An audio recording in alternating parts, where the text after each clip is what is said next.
ছোট্ট গ্রাম ছিল, নাম তার সোনাঝুরি। গ্রামটা সবুজ গাছপালা, পাখির ডাক আর নদীর কলকল শব্দে ভরপুর। কিন্তু এই গ্রামের সব পাখিটার নাম ছিল রঙিলা। তার ডানা ছিল 7 রঙের, আর সে যখন আকাশে উড়ত, তখন মনে হতো যেন রংধনু ভেসে যাচ্ছে। গ্রামের লোকেরা বলতো, রঙিলার মধ্যে জাদু আছে।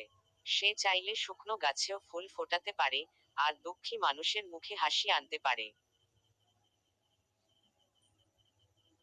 একদিন গ্রামের এক গরিব ছেলে, নাম কুশল, খুব কাঁদছিল।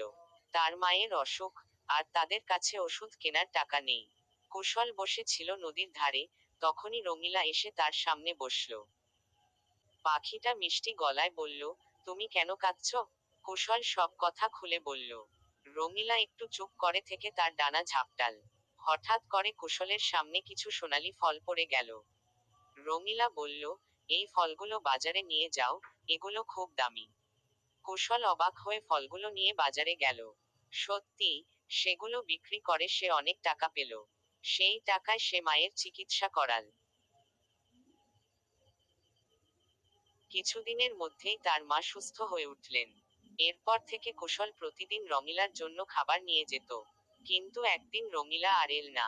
গ্রামের সবাই বলল, জাদুকর পাখিরা কখনো এক জায়গায় থাকে না। তবুও কুশল জানতো, রঙিলা কোথাও না কোথাও আছে, আর সে এখনো মানুষের ভালো করার জন্য উড়ে বেড়াচ্ছে। সেই বিশ্বাসেই কুশল বড় হয়ে একজন দয়ালু মানুষ